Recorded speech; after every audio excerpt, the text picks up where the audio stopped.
Hi అండి. అందరూ బావున్నారా? ఈరోజు నేను మా ఇంట్లో మిల్లెట్ దోస బ్యాటర్‌ని నేనెలా ప్రిపేర్ చేసుకుంటానో చూపిస్తాను. ఇలా చేసుకుంటే మిల్లెట్ దోస చాలా టేస్టీగా వస్తది. ఇదిగోండి నేను సాటర్‌డే మార్నింగ్ ఈ రాగుల్ని నానపెడుతున్నాను. అయితే రాగుల్లోని చాలా రకాలుంటాయి కదా! నేను ఈ టైప్ తీసుకున్నాను. మనం ఏ టైప్ అయినా యూజ్ చేయొచ్చు. ఇదిగోండి ఈ పెద్ద గ్లాస్ ఉంది కదా! మీడియం సైజ్ గ్లాస్ అన్నమాట ఇది.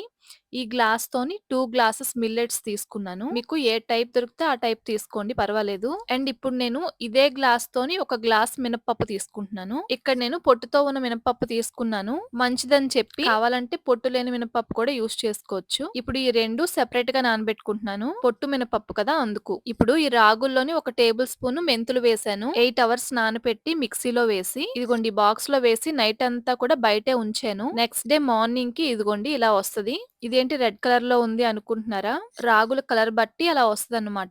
పర్వాలేదు. ఒకసారి మనం మిక్స్ చేసేస్తే నార్మల్ అయిపోతది. కొంతమందేమో మినపప్పు యూజ్ చేయరు. ఓన్లీ రాగులతోనే దోస ప్రిపేర్ చేసుకుంటారు. కానీ నాకు మినపప్పు వేసుకుంటేనే కొంచెం టేస్ట్ ఇంకా బావుంటదనిపిస్తది. అండ్ నైట్ అంతా బయట ఉంచాం కాబట్టి చిన్న పులుపు కూడా ఉంటది కాబట్టి ఈ దోస తినేటప్పుడు రాగులు అంత స్మెల్ రావు. అంటే కొంతమంది తినడానికి ఇష్టపడరు కదా! రాగి పిండి స్మెల్ వస్తదని. ఈ రాగి దోస మాత్రం అంతగా స్మెల్ రాదనమాట. ఎందుకంటే మనం మినపప్పు వేసాము అండ్ నైట్ అంతా బయట ఉంచాం కాబట్టి చిన్న పులుపుంటది. టేస్టీగా వస్తది. సో, ఇప్పుడు ఆ రాగి పిండితోని దోసలైతే వేస్తాను. దానికన్నా ముందు కొంచెం చట్నీ చేయాలి కదా! మీకిప్పుడు క్విక్‌గా చూపిచ్చేస్తాను. ఇదిగోండి పల్లీలు, ఇదిగోండి ఇన్ని పల్లీలు మైక్రోవేవ్‌లోని 4 మినిట్స్ పెట్టాను. ఇలా చక్కగా రోస్ట్ అయిపోయిన తర్వాత పొట్టు తీసి మిక్సీ జార్‌లో వేసి ఇక్కడ గ్రేటెడ్ కోకోనట్ దొరుకుతదనమాట. అది ఒక కప్పు దాకా వేశాను. 3 పచ్చిమిర్చి వేశాను.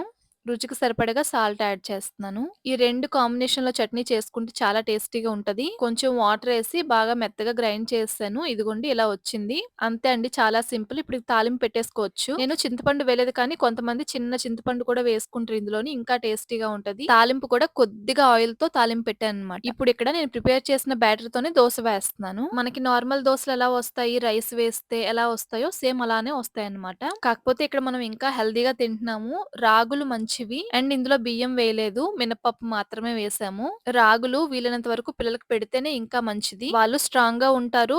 రాగుల్లో చాలా హెల్త్ బెనిఫిట్స్ ఉన్నాయి. ఇదిగోండి చాలా తక్కువ ఆయిల్‌తోని దోస వేశాను. అండ్ చట్నీ కూడా చాలా తక్కువ ఆయిల్‌తోని తాలింపు పెట్టాను. చట్నీలో కూడా కొబ్బరి మిక్స్ చేశాం కాబట్టి కొబ్బరి మంచిదే కదా! అండ్ రాగి బ్యాటర్‌తో దోస వేస్తున్నాం కాబట్టి ఇది కూడా మంచిదే. మనకి ఇంట్లో డైలీ కుదరకపోయినా అప్పుడప్పుడు ఇలా చేసి పిల్లలకి ఇస్తే మంచిది. ఇలా రాగి పిండితో దోస వేసుకున్నప్పుడు కొంతమందికి నచ్చదు కదా! చట్నీ టేస్టీగా చేసుకోవాలి.